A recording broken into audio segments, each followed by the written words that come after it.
ഒരു കാറ്റഗറിയിലും sub ജൂനിയറോ ജൂനിയറോ under 21 23 സീനിയറോ ഒന്നും കളിക്കാതെയാണ് വയസ്സ് ഇന്ത്യ കളിക്കുന്നത്. സ്ട്രഗിൾ ചെയ്ത സമയത്ത് എനിക്ക് തോന്നുന്നു ആ കോച്ചിനോട് എനിക്ക് നന്ദി പറയാനുള്ളൂ. ആ സ്ട്രഗിൾ ചെയ്തുകൊണ്ടാണ് ഇപ്പോൾ ഞാൻ ഇവിടെ നിൽക്കുന്നത്.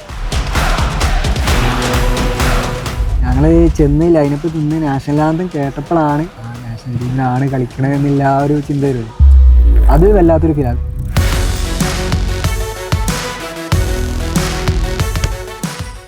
ഉവൈസിന് ആദ്യ പാസ് കിട്ടിയത് സെന്റർ ഹാഫിൽ നിന്നല്ല, 1.5 വയസ്സിലെ ഉപ്പ കമാലിന്റെ കാലിൽ നിന്നാണ്. ആ പന്തിനൊപ്പം സ്വന്തം ജീവിതം കൂടിയാണ് നിലമ്പൂരുകാരൻ കമാൽ അന്ന് മകന് കൊടുത്തത്. മാതാപിതാക്കളെ ഒരു താല്പര്യത്തിനനുസരിച്ചൊന്നും കുട്ടികളെ കിട്ടാത്തൊരു കാലമാണ്. പക്ഷെ അവനത് മനസ്സിലാക്കി ഞാൻ എന്താ പറയണതെന്ന് വ്യക്തമായിട്ട് ഇന്ന് ഈ നിലയിൽ ഇന്ത്യയിലെ ഏറ്റവും പ്രൗഡ് ഫാദറാണെന്ന് ഞാൻ ഒന്ന് പറയാം. ഗഫ നേഷൻസ് കപ്പ് 2025 ഇന്ത്യ ഈ ഒരു നീലക്കുപ്പായ ഇടാനല്ലേ നമ്മൾ ഇത്രയും കഷ്ടപ്പെട്ടത്. ജോലി മുതൽ ധരിക്കുന്ന ഉടുപ്പും വീടും വാഹനവും വരെ അയാൾ മകന്റെ ഫുട്ബോൾ ജീവിതത്തോട് ചേർത്ത് വെച്ചു. വീടുണ്ടാക്കിയപ്പോൾ അത് ഗ്രൗണ്ടിനോട് ചേർന്നാക്കി. താനില്ലെങ്കിലും മക്കൾ കളിച്ചു വളരാൻ. ഏത് പുലർച്ചെയും മകനെ കൊണ്ടുപോകാൻ, കളി മുടങ്ങാതിരിക്കാൻ അയാൾ വാഹനം വാങ്ങി. ഒരു നല്ല വീട് വെക്കുമ്പോൾ എപ്പോഴും ഒരു കോണിക്കൂട് വെക്കുമല്ലോ, ആ കോണിയൊക്കെ ഒഴിവാക്കി ഞാൻ. കാരണം അത്രയും ഹാള് സൈസ് കിട്ടാൻ വേണ്ടിയിട്ട് അതിനകത്ത് നിറയെ ബോളും. മക്കളുടെ മുറിക്ക് ബാഴ്സലോണയുടെയും ടീം അർജന്റീനയുടെയും നിറം നൽകി. മക്കളുടെ അല്ലെങ്കിൽ തൻ്റെ തന്നെ ഫുട്ബോൾ സ്വപ്നങ്ങൾക്കായി ആവുന്നതെല്ലാം തൻ്റെ ചെറിയ ഇലക്ട്രോണിക് ഷോപ്പിലിരുന്ന് കമാൽ ചെയ്തു. എതിരാക്രമണങ്ങളെ പിൻനിരയിൽ നെഞ്ചുവിരിച്ച് നേരിടുമ്പോൾ അവൻ ഉപ്പയുടെ ആ ത്യാഗത്തെ ഓർക്കും. അമ്മ വിരിച്ച തണലിനെ സ്മരിക്കും. നിലമ്പൂരിൽ നിന്നും ഇന്ത്യൻ ഫുട്ബോൾ ടീമിന്റെ പ്രതിരോധ നിര വരെ വളർന്ന ഉവൈസിന്റെ ജീവിത കഥയാണിത്. അല്ല, ഉവൈസിന്റെയും ഉപ്പ കമാലിന്റെയും.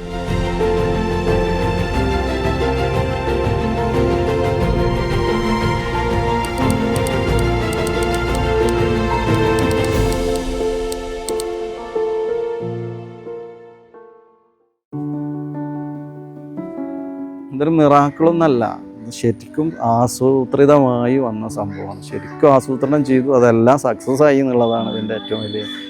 ഇവിടെ എപ്പോഴും എന്നോട് പറയുന്നത് ഓവർ തിങ്കിങ് ആണ്. ഞാൻ അത് പണ്ടേയുള്ള സ്വഭാവം. എനിക്കൊരു നല്ലൊരു തൊഴിലറിയാം, ഒരു ഷോപ്പുണ്ട്, ഒരു ബിസിനസ് ഉണ്ട്. അഥവാ ഫ്ലോപ്പ് ആയാലോ അവനെ ഞാൻ എൻ്റെ കൂടെ കുറച്ച് സ്ക്രൂ ഡ്രൈവർ കൊടുക്കും കയ്യിൽ. അത് ആ ഒരു ധൈര്യം ഉണ്ടായിരുന്നു. ചെറുപ്പത്തിൽ പിടികൂടിയ ഹൃദ്രോഗം കമാലിന്റെ സ്വപ്നങ്ങളെ ഇല്ലാതാക്കി. എന്നാൽ കമാലിന്റെ ഫുട്ബോൾ ഭ്രാന്തിന് മുന്നിൽ ഡോക്ടറും രോഗവും അവസാനം മുട്ടുമടക്കി. ഗോളിയായും കുട്ടികളുടെ പ്രിയപ്പെട്ട കോച്ചായും അയാൾ കളിക്കളത്തിൽ വീറോടെ പൊരുതുമ്പോഴാണ് ജീവിത പ്രാരാബ്ധങ്ങൾ അയാളെ പ്രവാസിയാക്കുന്നത്. മടങ്ങിയെത്തിയപ്പോഴും ഫുട്ബോൾ മാത്രമായിരുന്നു കമാലിന്റെ മനസ്സിൽ. ഭ്രാന്തമായി നാം പിന്തുടരുന്ന സ്വപ്നത്തിൽ ഒരിക്കൽ നമ്മൾ ജീവിക്കുമെന്നാണല്ലോ. ആ ജീവിതത്തിലേക്കുള്ള ഓരോ പടികളായിരുന്നു കമാലിന്റെ പിന്നീടുള്ള ഓരോ തീരുമാനങ്ങളും. വിവാഹിതനാവണം, കുട്ടികളുണ്ടാവണം, ആ കുട്ടികൾ ഇന്ത്യൻ ഫുട്ബോളിന്റെ അമരത്തെത്തണം. അതിനാദ്യം അയാൾ ചെയ്തത് ഉയരമുള്ള പെൺകുട്ടിയെ വിവാഹം കഴിക്കലായിരുന്നു.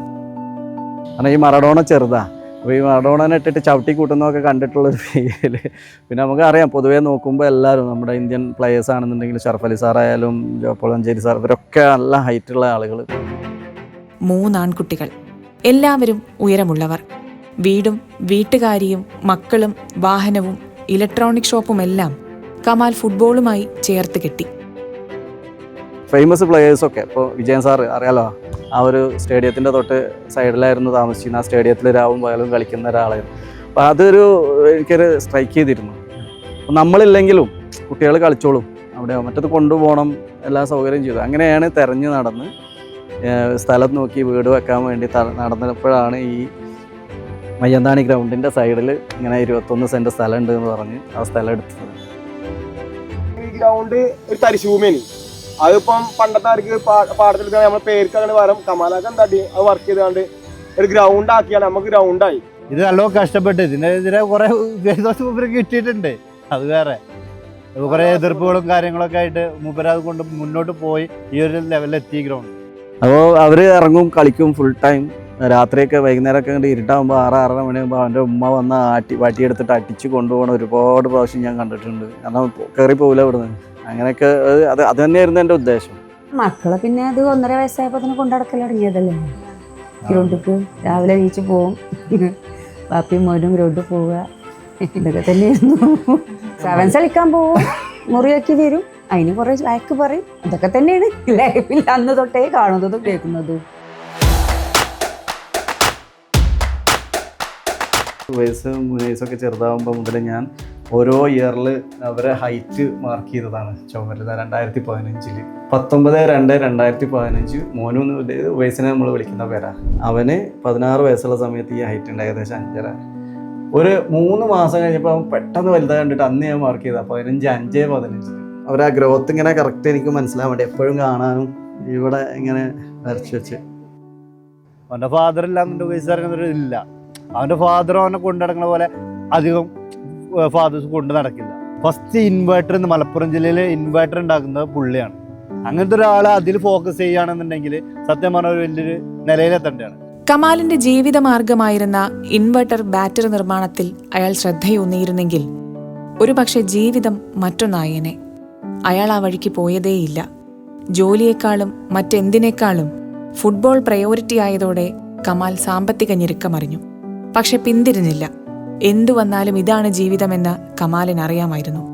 ഇവിടെ ഇപ്പോൾ ഏത് വലിയ പ്ലേയേഴ്സ് വളർന്നു വന്നിട്ടുണ്ടെന്നുണ്ടെങ്കിലും അതിന്റെ ബാക്കിൽ കമാലാക്കുണ്ടോ, അതാണ് അതിൻ്റെ ഒരു സത്യം.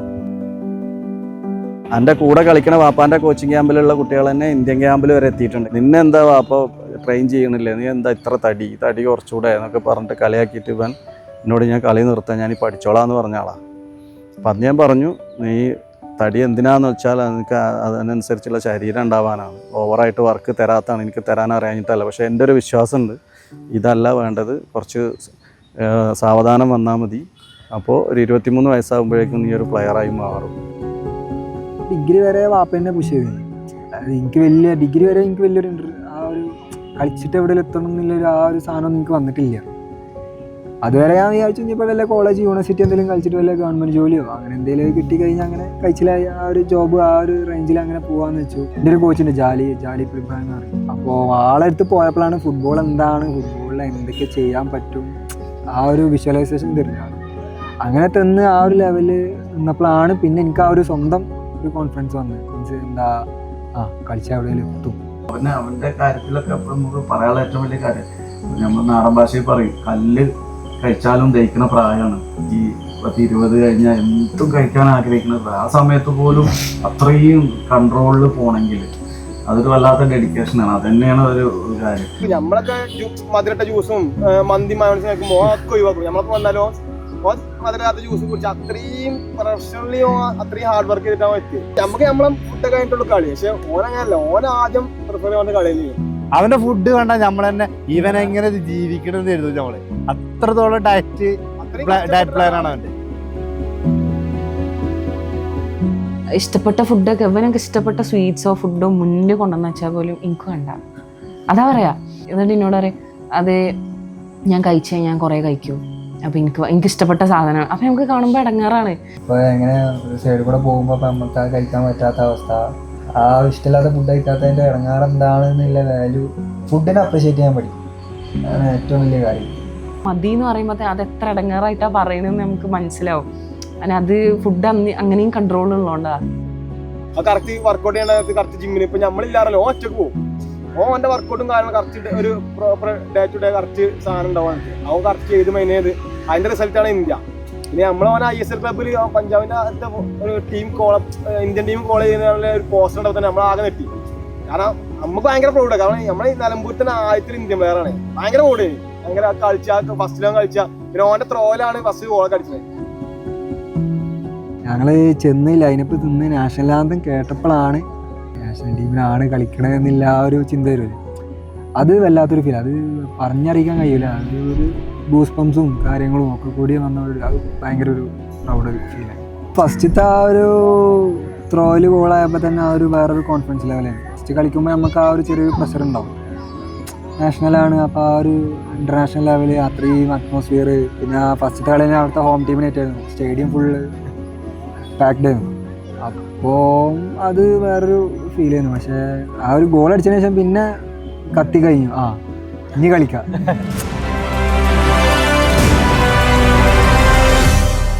എല്ലാ കോച്ചസും എന്നോട് പറഞ്ഞിട്ടുണ്ട്, ഏതൊരു കാര്യം പറഞ്ഞാലും പെർഫെക്റ്റ് ആയിട്ടാണ് അത് ചെയ്യും. കോച്ച് എന്താണോ പറയണത് അതിനനുസരിച്ച് അവൻ കളിക്കും. എല്ലാ കോച്ചുമാരും വരുന്ന സമയത്ത് അവരതായുള്ളൊരു ലെസൺ ഉണ്ടാവും, നമുക്ക് എന്തായാലും എങ്ങനെയും എന്തെങ്കിലുമൊക്കെ ആയിട്ട് കിട്ടുന്നു. സ്ട്രൈക്ക് ചെയ്ത സമയത്ത് ആ കോച്ചിൻ്റെ പേഷ്യൻസ് പഠിപ്പിച്ചു, കളിച്ചുകൊണ്ടിരിക്കുന്ന സമയത്ത് കോച്ചിനെ തല താത്തി നിൽക്കാൻ പഠിപ്പിച്ചു. അങ്ങനെ ഓരോ സമയത്തും ഞാൻ 2 വർഷം മുന്നേ ഒരു സ്റ്റാർട്ടിങ് നല്ല സ്ട്രഗിൾ ചെയ്തിട്ടുണ്ട്. എല്ലാ കോച്ചുമാരും വരും, എൻ്റെ ഒരു സമയം വരും, ആ സമയം കിട്ടിയിട്ട് പിന്നെ നമ്മൾ പെർഫോം ചെയ്തില്ലേ അത് നമ്മളെ കിട്ടും. നേരത്തെ ഞാൻ കണക്കൂട്ടി ഇംഗ്ലീഷ് മീഡിയത്തിൽ അവനാക്കി. എല്ലാവരും പറയും ഫുട്ബോൾ ലാംഗ്വേജ് എല്ലാ വേൾഡിലും മൊത്തം ഒന്നാണ്, അതൊക്കെ വെറുതെ പറയാം. സംഗതി ശരിയാക്കാൻ ഫുട്ബോൾ കളിക്കുന്ന പറയാം. പക്ഷേ ഒരു കോച്ചിൻ്റെ അയാളെ ഉള്ളിലുള്ളത് എക്സ്പ്രസ് ചെയ്ത് ഈ പ്ലെയേഴ്സിന് പറഞ്ഞു കൊടുക്കുമ്പോൾ അത് അതിൻ്റേതായ രീതിയിൽ മനസ്സിലാക്കണമെങ്കിൽ ലാംഗ്വേജ് മസ്റ്റാണ്. ഇപ്പോൾ അത്ലറ്റിക്സിലൊക്കെ അവന് അണ്ടർ-10 സ്റ്റേറ്റ് ചാമ്പ്യനാണ്. കാരണം അന്ന് നമ്മൾ ഈ സ്പീഡ് എന്നൊരു ആവശ്യം എന്നുള്ളത് മനസ്സിലാക്കിയിട്ട് അവൻ അത്ലറ്റിക്സിലേക്ക് ഇറക്കിയിരുന്നു തുടക്കത്തിൽ. ആ റിതം കിട്ടാനും സ്പീഡ് മൂവ്മെൻറ്റ് കിട്ടാനും ഒക്കെ ആ ഒരു കാഴ്ചപ്പാടിൽ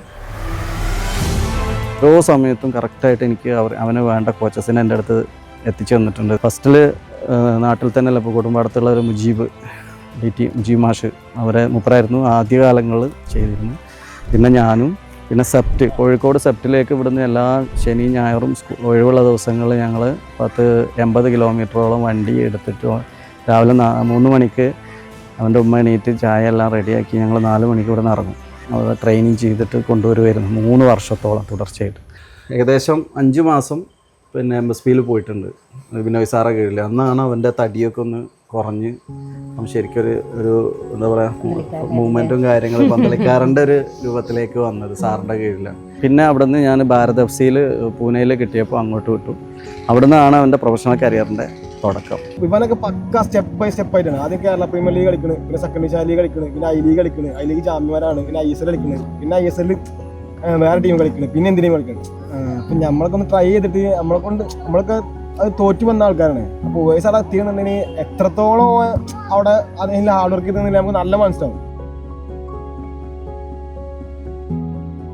Gokul FC I league first division കളിച്ചു. ഒറ്റ വർഷം മാത്രം, ആ ഒരു വർഷം തന്നെ അവൻ ആകെ മാറി. ഈ ലെഫ്റ്റ് ബാക്ക് പൊസിഷനിൽ അവിടെ നിന്നാണ് ഫസ്റ്റിൽ കളിക്കുന്നത്. അത് ഭയങ്കര ക്ലിക്കായി. ഒരു ഗോളും 3 അസിസ്റ്റും ആയിട്ട് അന്ന് നല്ല പെർഫോമൻസ് ആയിരുന്നു. അത് കണ്ടിട്ടാണ് ഇവർ കൊണ്ടുപോയത്. ജംഷഡ്പൂർ FC അന്ന് നല്ല വലിയൊരു സംഖ്യ പിന്നെ പൈസയൊക്കെ ക്ലബിന് കൊടുത്തിട്ടാണ്, ട്രാൻസ്ഫർ ഫീ കൊടുത്തിട്ടാണ് കൊണ്ടുപോയത്. ലാസ്റ്റ് വർഷം 1 മിനിറ്റ് പോലും സബ്സ്റ്റിറ്റ്യൂട്ട് ചെയ്തിട്ടില്ല. ജംഷഡ്പൂർ FC കളിച്ച എല്ലാ കളികളും, കംപ്ലീറ്റ് കളികളും മുഴുവൻ കളിച്ച ഒരേ ഒരു വ്യക്തി. ഇന്ത്യയിൽ തന്നെ ഏറ്റവും കൂടുതൽ ടൈം ISL കളിച്ച റെക്കോർഡ് വൈസിൻ്റെ പേരിലാണ്. പിന്നെ ഒരു ഗോൾ കീപ്പറാണുള്ളത്. പഞ്ചാബ് FC ഇതേപോലെ 5ഓളം ക്ലബ്ബുകൾ പുറകിലുണ്ടായിരുന്നു അപ്പോൾ കിട്ടാൻ വേണ്ടിയിട്ട്. അപ്പോൾ പഞ്ചാബ് FC ആണ് ഞങ്ങൾ തിരഞ്ഞെടുത്തത്. ഉവൈസും ഉനൈസും ഫുട്ബോളിനോട് താല്പര്യം കാണിച്ചപ്പോൾ ഇളയ മകൻ ഉമൈസ് കമാലിൻ്റെ ഇലക്ട്രോണിക്സിലാണ് കൂടുതൽ താല്പര്യം കാണിച്ചത്. KCBക്ക് വേണ്ടിയിട്ട് ഗസ്റ്റ് പ്ലെയറായിട്ട് KPL കളിച്ചു. അപ്പോൾ ആ KPL തന്നെ തിരുവനന്തപുരത്തുള്ള വേറെ ടീമാണ് കോവള FC. കോവള FCക്ക് വേണ്ടി ഉനൈസും ഉണ്ടായിരുന്നു. അപ്പോൾ ഇവരെ 2 പേരും എറണാകുളം മഹാരാജ സ്റ്റേഡിയത്തിൽ ഏട്ടനും അനിയനും അപ്പുറത്തേക്കും എതിരെ കളിച്ചതൊരു വല്ലാത്തൊരു അവിസ്മരണീയമായിട്ടുള്ളൊരു ഓർമ്മയാണത്. പിന്നെ ഉനൈസ് ഉണ്ട്, അവനിപ്പോൾ ബാംഗ്ലൂർ പിന്നെ കേരള സൂപ്പർ ലീഗ് പോലെ കർണാടക സൂപ്പർ ലീഗിൽ കളിച്ചുകൊണ്ടിരിക്കുന്നു. തുടർച്ചയായിട്ട് ഇപ്പോൾ 3ാമത്തെ വർഷമാണ് കളിക്കുന്നത്. സൽമത്തിനെ കണ്ടെത്തിയ പോലെ മകനുള്ള നല്ല പാതിയെയും കമാൽ തന്നെ കണ്ടെത്തി. നിലമ്പൂരുകാരി ഹന ഹാരിസ്. +2 കഴിഞ്ഞ സമയത്താണ് വാപ്പച്ചി പ്രപ്പോസൽ കൊണ്ടുവരുന്നത്. ഞാൻ 8th പഠിക്കണ സമയത്ത്, 7th 8th പഠിക്കുന്ന സമയത്താണ് എൻ്റെ ഉമ്മാൻ്റെ വീട് ഇവിടെ കരുളായ നിലമ്പൂർ. ഉമ്മാൻ്റെ സിസ്റ്റർക്ക് 2 കുട്ടികളുണ്ട്. ഒരു ഇതേപോലെ വാപ്പച്ചിൻ്റെ ക്യാമ്പിന് വരുമായിരുന്നു കോച്ചിങ്ങിന്. അതേപോലെ ഞാൻ സാറ്റർഡേ സൺഡേ ലീവുള്ള സമയത്ത് ഉമ്മാൻ്റെ വീട്ടിൽ വരുമ്പോൾ ഞാൻ ഇവരെ പ്രാക്ടീസ് കാണാൻ വേണ്ടിയിട്ട് പോകും. അപ്പോൾ അങ്ങനെ വാപ്പച്ചി എല്ലാ ആഴ്ച ഇങ്ങനെ കാണും. അന്ന് ഉമ്മാനോട് പോയിട്ട് പറഞ്ഞു, ഇങ്ങനെ ഒരു കുട്ടീനെ കണ്ടു, വലുതാകുമ്പോൾ നമ്മൾ വോയിസിന് കറക്റ്റായിരിക്കും. അപ്പോൾ ഉമ്മ കളിയാക്കി വിട്ടു. ആരാന്ന് വെച്ചിട്ടാ കല്യാണം കഴിപ്പിക്കാൻ ചോദിക്കണത്, അറിയില്ലല്ലോ നമുക്ക് ആരാണെന്ന് അറിയില്ല. ആ കഴിഞ്ഞിട്ടാണ് ഇൻസ്റ്റഗ്രാമൊക്കെ ഭയങ്കര ഫേമസ് ആയിരുന്ന സമയത്തൊക്കെ ഞാൻ ഇൻസ്റ്റഗ്രാം അക്കൗണ്ടൊക്കെ ഫസ്റ്റ് തുടങ്ങി. അന്ന് മുതൽ എൻ്റെ ഫസ്റ്റ് ഫോളോവറാണ് വാപ്പച്ചി. എനിക്കൊരു സ്റ്റോക്കർ ഉണ്ടായിരുന്നു, പേഴ്സണൽ സ്റ്റോക്കർ, അതിൻ്റെ വാപ്പച്ചേനി. ഞാൻ ആദ്യം പറഞ്ഞത് എനിക്ക് പഠിക്കണം, എനിക്ക് ഇപ്പോൾ കല്യാണമോ അല്ലെങ്കിൽ അങ്ങനത്തെ ഒരു കൺസെപ്റ്റ് എനിക്കില്ല എന്ന് പറഞ്ഞപ്പോൾ ആൾ പറഞ്ഞു പഠിച്ചോ, അതിനൊന്നും ഞാനൊരു തടസ്സമില്ല, എനിക്ക് എപ്പോൾ തോന്നുന്നു അപ്പോൾ ഓക്കെ ആണെങ്കിൽ നോക്കിയാൽ മതി, കാര്യമല്ലേ. അങ്ങനെ ഡിഗ്രി കഴിഞ്ഞിട്ട് കല്യാണം മതിയായിരുന്ന ആൾക്കാരാണ് ഞാൻ 3 വർഷം ആ ആള് ഡിഗ്രി സെക്കൻഡ് ഇയർ ആയപ്പോൾ ഇവിടെ എത്തിയെന്ന് ചുരുക്കം. കളി കാണാൻ ഇൻട്രസ്റ്റിംഗ് ആ. ഗാലറിയിലിരുന്ന് നമുക്കായിട്ടുള്ളൊരു സീറ്റും അറേഞ്ച്മെൻറ്റും അതിനപ്പുറത്ത് ആ ഒരു പ്രയോറിറ്റിയും ആ പ്ലെയറുടെ വൈഫ് എന്നുള്ള ആ ഒരു കാര്യം, VIP സീറ്റും നമുക്കുള്ള ക്യാബും എല്ലാം. പിന്നെ അവിടെ പോയിട്ട് നമ്മൾ കളി കാണാൻ നമ്മളെ ഹസ്ബൻഡോ അല്ലെ നമ്മളെ പാർട്ട്ണർ അടിപൊളിയായിട്ട് എക്സൽ ചെയ്ത് കളിക്കണത് കാണാന്നൊക്കെ പറയണത് ഭയങ്കര മൊമെൻ്റാണ്. പിന്നെ ഗോളും കൂടി അടിച്ചപ്പോൾ ഞാൻ കരഞ്ഞുപോയി.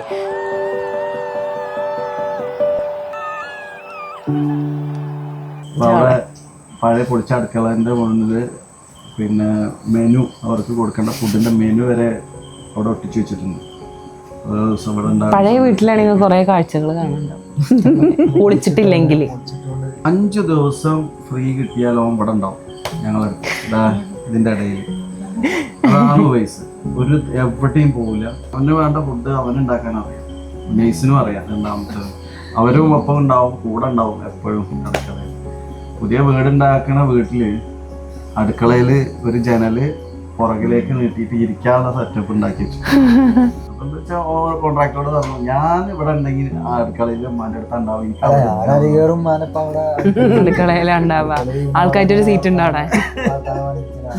ഞങ്ങളൊക്കെ കാണുന്നതെന്ന് പറഞ്ഞാൽ ഫുട്ബോൾ പ്ലെയേഴ്സ് കളിക്കണു, ഓല് പോകുന്നു, ISL ചാമ്പ്യൻ ആവണം അല്ലെ എന്തിന്റെ ചാമ്പ്യൻ ആവണോ കപ്പെടുക്കും, അതേ കാണുള്ളൂ. ഉള്ളിലുള്ളത് എന്താണ്? ഓൽക്ക് ഹൈ സാലറി ആണ്,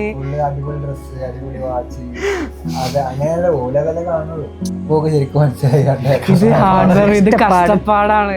അങ്ങനെ ആ പ്രീ സീസൺ സമയം 2 നേരം പ്രാക്ടീസ്, ബാലൻസ് ചെയ്യാനുള്ള ഉറക്കം, ഫുഡ് എല്ലാം അതിൻ്റെ ഉള്ളിൽ മെയിൻറ്റെയിൻ ചെയ്യണം. പിന്നെ ഞങ്ങൾക്കായിട്ടുള്ള സമയം അതും മാറ്റി വെക്കണം.